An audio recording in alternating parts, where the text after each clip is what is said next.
Welcome back. This afternoon, you're listening to the Todd LaBorwit Show, Real Estate Radio on Salem Broadcast Network, WRC 1260 AM. I am your host, Todd LaBorwit, and we are in the studio with Jim Musgrave from Research Financial Strategies. It's good to be back. So I actually wanted the listeners to actually get to know Todd LaBorwit. You are a great host, but I'm not sure if our listeners actually know about you and what you do. And so Todd, tell me about yourself. Where did you grow up? Did you go to where did you go to college? Those sorts of things. Kind of introduce yourself to our listening audience. Well, I grew up in Baltimore, Maryland, and I went to University of Maryland, and then I lived in Virginia for a little bit. Yeah. And then I moved over to Bethesda for many years. And now I'm in Rockville, Maryland, married, and a little baby girl. And tell me about your new daughter. She's wonderful. Yeah. Parenthood is amazing. I got a whole new empathy for moms and dads out there.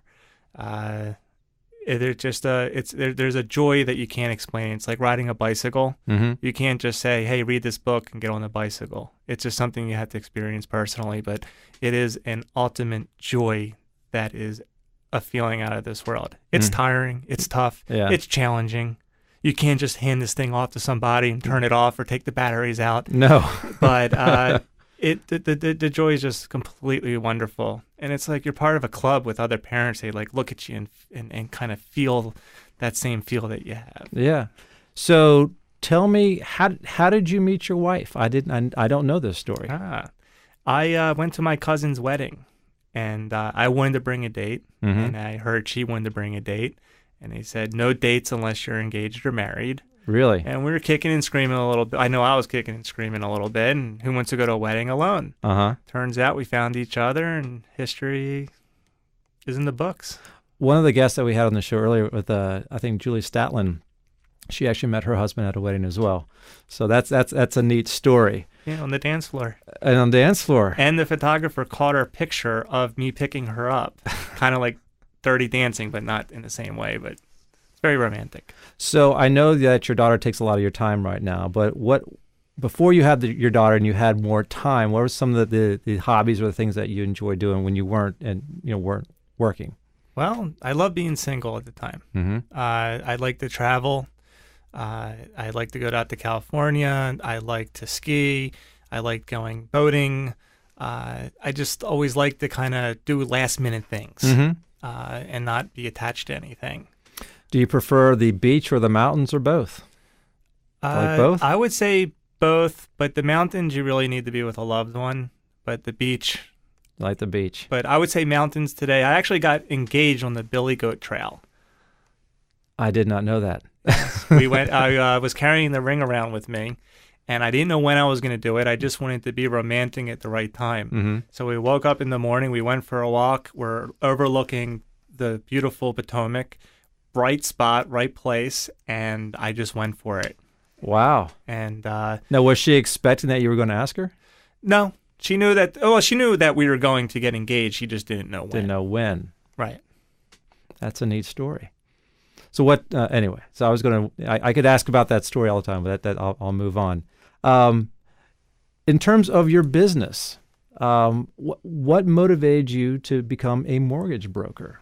Well, it started out many years ago. After college, I worked in the window business with family members, and I moved out to Virginia to start my own company. And I was young, and my father passed away back in '95, and I just wasn't happy. It wasn't me. But what we did was we financed our clients, and so someone would buy like a whole house of windows, we would do the financing. I always thought it was incredible. So I partnered up with this guy, and we opened up a mortgage company. Really? And we had this mortgage company. We're looking at each other. We didn't know anything at what to do. I didn't know what to do. He didn't know what to do. And we had this license in an office that I transformed from a home improvement company to a mortgage company. After a year, I said, you know what? I can't do this anymore. I need to go work for the large banks, learn the ins and outs. And one day, if I want to go back to opening my own, I'll do it. But for right now, I need the experience. So that was in 1997. Then in 1999, I went to work for the large banks. I actually moved out to California for 6 months and then came back. And I learned I was like a sponge with knowledge, like a water to a sponge. It was like me with knowledge. Like I loved the culture. I loved how it worked, the underwriting, the processing. It's something that excites me. It might be weird to others, but to me, it's exciting to see someone get in their home for the first time and kind of being able to think creatively. I agree. When you actually find a career that you're passionate about, it's really neat when it all comes together. Perfect. Well, by the way, if you're just tuning in, I have with me Jim Musgrave from Research Financial Strategies interviewing myself, and I am your host, Todd LaBorwit, and you're listening to Salem Broadcast Network, WRC 1260 AM. So you've got this passion for the mortgage business, and I met you a number of years ago, and me and my wife refinanced our house through you, and I just felt very comfortable because sort of what your process was that you took sort of a very consultative type of process where you say, okay, what are you looking for? How can I help you?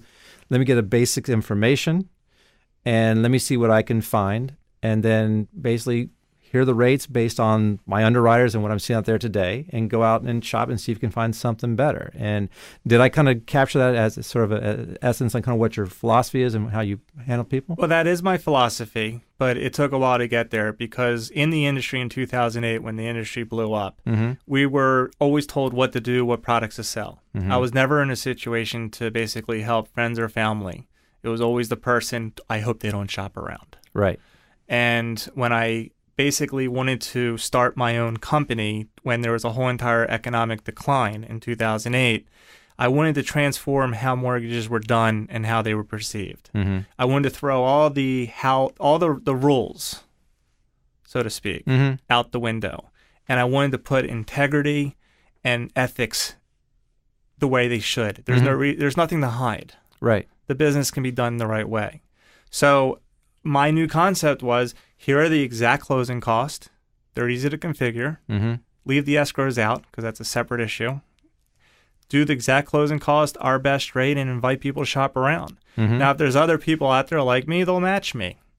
If I'm going against a bank or a larger competitor, people call me up and say, why are you so much less expensive than the other quotes that I'm getting? Right. Well, the reason being is if you had a quote from someone like me, then it comes down to customer service and who you like. Right.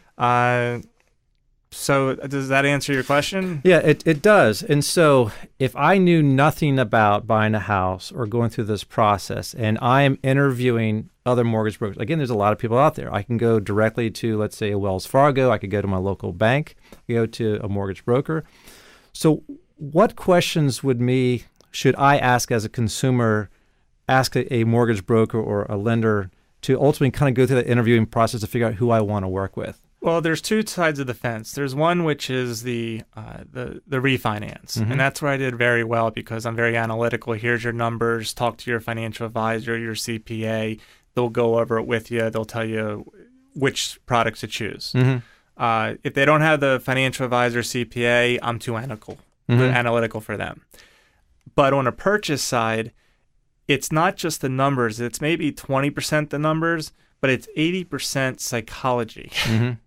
Because you're buying the biggest investment of your whole entire life. And you're dealing with two people. And before I got married, what happened was people would refer business to me if they were a CPA or financial advisor or the real estate agent who knew the business would work with me. But once I got married and I understood how the relationship and everything evolved, now people are able to, I can understand what it's like to have a newborn and you're moving, or if you have a kid on the way and you need more space, or if you just got married. There's a lot of things I can empathize with now that when I'm doing a loan transaction, we kind of like understand each other and can empathize with each other. So it's important to look for a mortgage is not just find someone that's a strong company and who's got the best rates, but who's going to answer your question, who understands you. The most frustrating thing is when you go out and you got a newborn and you're doing something, the one that kind of sniffs you off and doesn't open the door for you versus the someone that's going to open the door for you because they understand that what it's like to have a newborn. And that's what it's like with a mortgage. You need someone that can understand where you're coming from and what kind of environment you're in. Mm-hmm. Some people don't have family here to take care of someone. They got to pick up their kids at 4:00. It's just, you really got to work with people. Again, in my business, doing financial stuff, there's a lot of psychology, and you have to really understand what's important to your clients and kind of where their knowledge is. I mean, some people, this may be the first time, some may be more sophisticated. And so I truly believe that the experience of somebody that you work with makes a huge difference, because there's so many things that can go wrong in a real estate transaction.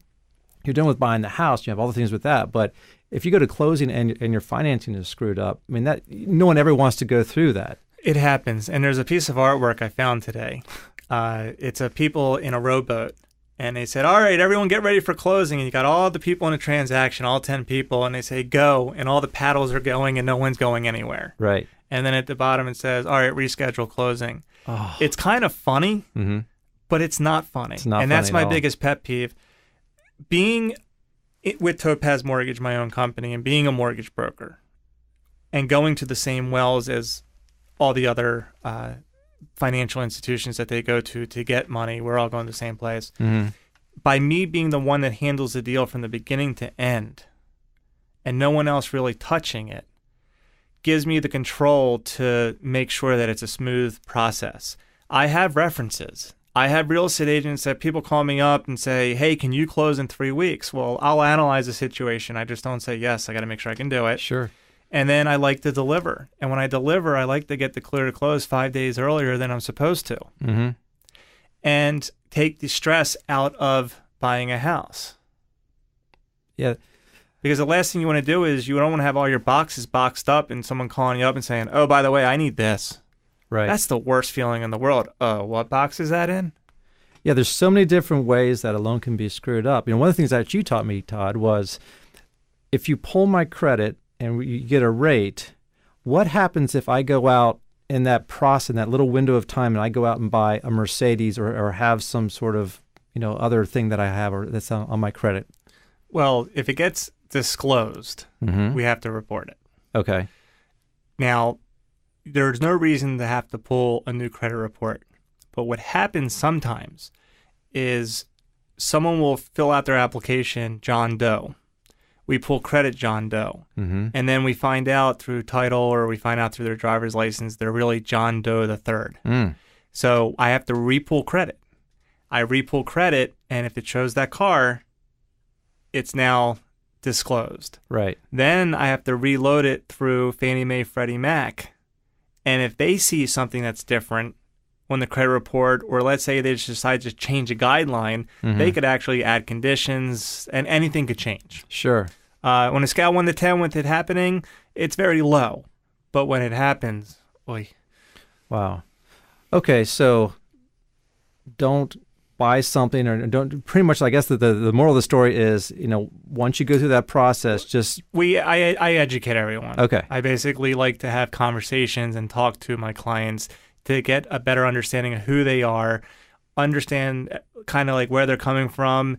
I can look at the accounts and just be like, all right, here we're all on the same page, make sure that things are done, yada, yada, yada, so it goes smooth. And that's the difference with working with me versus having like 10 different people hold their hands on a deal. Yeah, that makes a huge difference of not, having everything go smoothly. Yeah.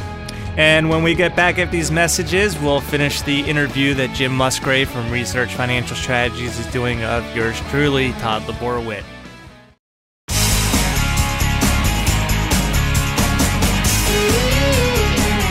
Welcome back. This afternoon, you're listening to the Todd LaBorwit Show, Real Estate Radio and Salem Broadcast Network, WRC 1260 AM.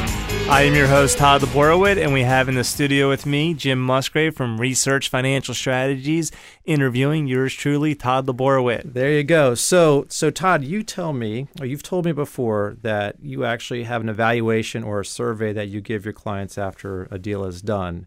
And so tell me some of the common things that you see when you read these evaluations from your clients, and what are some of the reasons for your clients that like working with you? Well, it's interesting because it surprises me. Like it's something that you're supposed to do. It's something that should be coming natural from everybody. is, one, I'm responsive. I answer my phone. Okay. And if someone leaves a message, I call them back. I never knew that was such a big deal. But also being able to answer their questions. I always tell my clients, I love questions. Don't ever be scared to ask me a question. Mm-hmm. If you wake up in the middle of the night and you have a question, send me an email from your phone or a text. And when I see it, I'll respond, because my job is to keep your anxiety down. Mm-hmm. So when there's a question or there's a confusion, call me right away. And when people send me their emails, I want to respond right away. And if it's a large response, I prefer to pick up the phone and explain it to make sure that they understand, because that's one of the things I like to do is keep the anxiety low. Right. It's just and they appreciate it. It's amazing how people don't answer calls and emails. I don't understand how people can be in business and not get back with somebody within a day, 24 hours. But it's just basic business 101, so that's so important. It's the number one response. It blows my mind. So can you share a story about one of your clients where you helped them solve a challenging problem? Is there anything that kind of come up that, Well, yeah. I always tell people it's not about approving or declining a loan. It's Mm-hmm. getting you from point A to point B.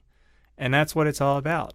So we had a client who was a veteran, or is a veteran, Mm-hmm. I should say, served for our country. Her husband at the time was overseas, and she worked for the State Department. And there was a misunderstanding where the situation came up. We had to repull credit as she was buying a house, and there was a misunderstanding of a judgment on there that shouldn't be on there. Mm-hmm. And we called to challenge it and get it removed, and she had all the evidence that it shouldn't be on there, and we just kept plugging away, and then we would get it removed, and then someone's supervisor at the credit reporting agency would put it back on. It was like a mind game. And we had this snowstorm, and this is someone that moved across country with her kids to start a new job over here Mm-hmm. while her husband is overseas. We got to get her in this house. And there were situations that came up that seemed like the impossible, plus we had deadlines to meet. And I just remember working overtime and being on the phone and being like, I know we just got a snowstorm and there's like 2 feet of snow. I don't care if I have to walk there. Mm-hmm. We're going to get this thing done. Wow. And we got it done. And there was some magic in there. Mm-hmm. But I just kept pursuing until it was done. It just was getting the right people and getting the right evidence. Just to about being prove our case. being persistent and calling until you got the right person and you get the issue resolved. I mean, it sounds like that's what you did. Yeah. And then what was interesting, I was complaining about the situation, and I actually got a 2-page article in a local magazine, and I had it framed in my office because I was so frustrated because common sense went out the window. And this was back in like 2008, 2009 when the industry hit. Mm-hmm. So things were all disastrous, and that's where we had to fight the hardest because everyone was scared to lend. Right. That kind of leads to my next question. So you've been in the business since the late 90s, and obviously we had the recession in 2008. How has the mortgage industry changed just in the last 5 or 6 years post-recession? How has the underwriting changed? How have the products changed? What has changed in this period of time? Well, common sense went out the window. Mm-hmm. We have the qualified mortgage where you have a certain percentage of your debts and your income, and it can't exceed a certain number. Everyone's complaining, saying, oh, this is messing up how lending is done. I think it's the greatest thing. I think they're doing a great job. Mm-hmm. I always talk to people about what you can get approved for and what you can actually afford. They're two different numbers. Mm-hmm. Now, the common sense that we're talking about is, let's say Bill Gates wants to buy a house, and he's got money going out and he's got money coming in, but he's at a 50% ratio. Mm-hmm. In our world, you would get declined right away. But if you're Bill Gates and you have $200,000 a month in disposable income and you have a 50% debt-to-income ratio, common sense says allow him to go up because of the disposable income. That's out the door, unfortunately.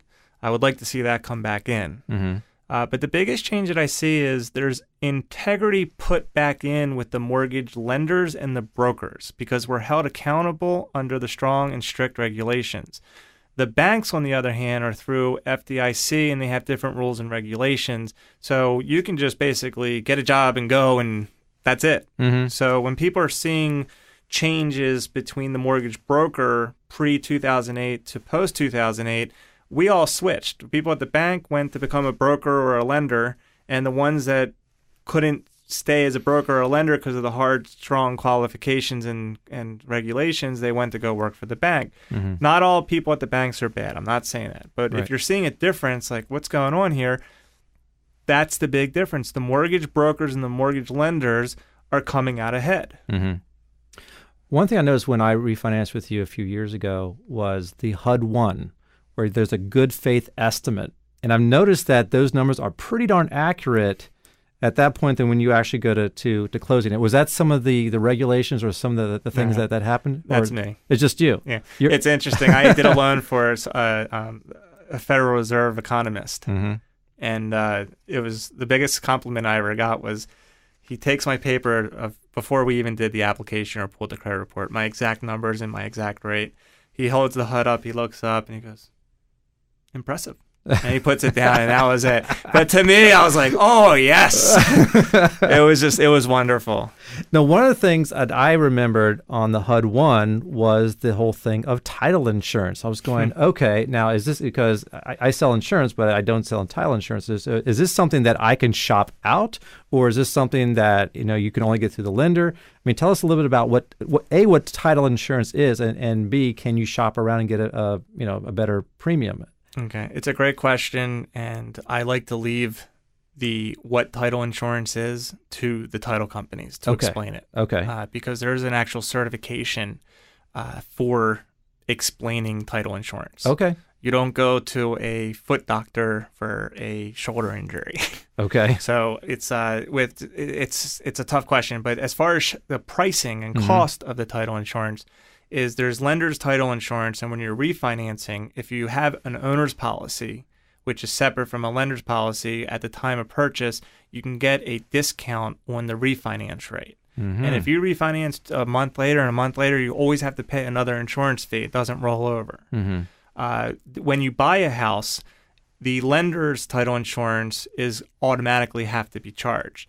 The owner's coverage is an option fee. Mm-hmm.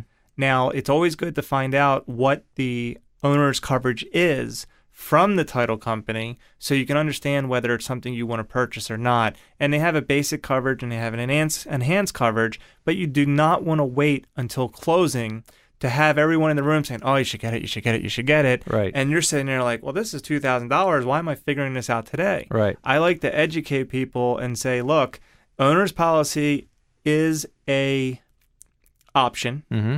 This is how much it costs. Do your research. Find out through friends and family, your financial advisor, CPA. Do your research. So when you go in that room, you know exactly whether you want to buy it or not. Mm-hmm. And everyone's different, because if I tell someone to buy it or not, if they have a situation and I told them not to, mm-hmm.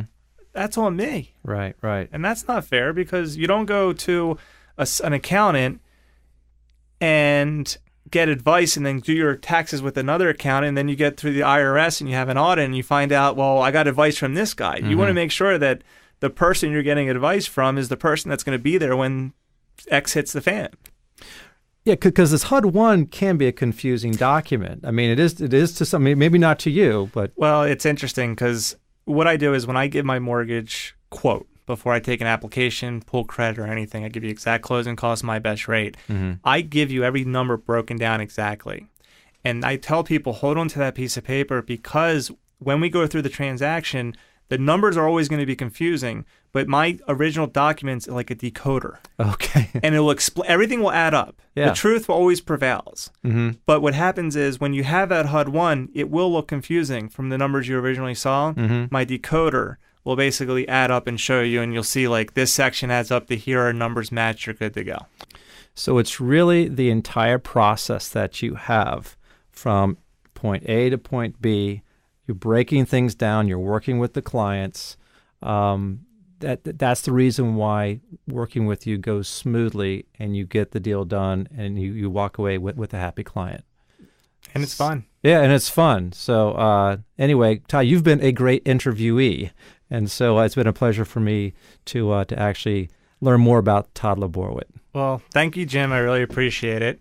And coming up next Saturday at 1 p.m., we're going to be talking to Lisa Abrams, a real estate agent with RE/MAX. Also, we have a couple nonprofits. One, Jim, you got Max coming on. We have Max, and I believe what they do is provide sports equipment for kids. Well, I also want to thank our producer, Craig Gilner. We appreciate all the hard work you put into each and every show every week. Also, thank you to Ellie Vandergriff, our photographer and editor for our website. Check it out at www.toddlaborwit.com. Tune in to the Todd LaBorwit Show next Saturday, July 19th at 1 p.m. right here on Salem Broadcast Network, WRC 1260 AM. You need the inside scoop. You don't go through life with a paralyzing fear every time you have a financial transaction. So why is applying for a mortgage so scary? At Topaz Mortgage with Todd LaBorwit, it is about educating and empowering you to get from point A to point B. Todd provides you with his exact closing cost, best interest rate, then invites you to shop around. Plus, if you call with questions, Todd picks up with the answers. Learn more at whytopaz.com. They are industry experts that care. Topaz Mortgage, NMLS 131548, licensed by the Virginia State Corporation Commission, MC 5344, Washington, D.C., MLB 131548, Maryland 18330, Todd LaBorwit, NMLS 131497.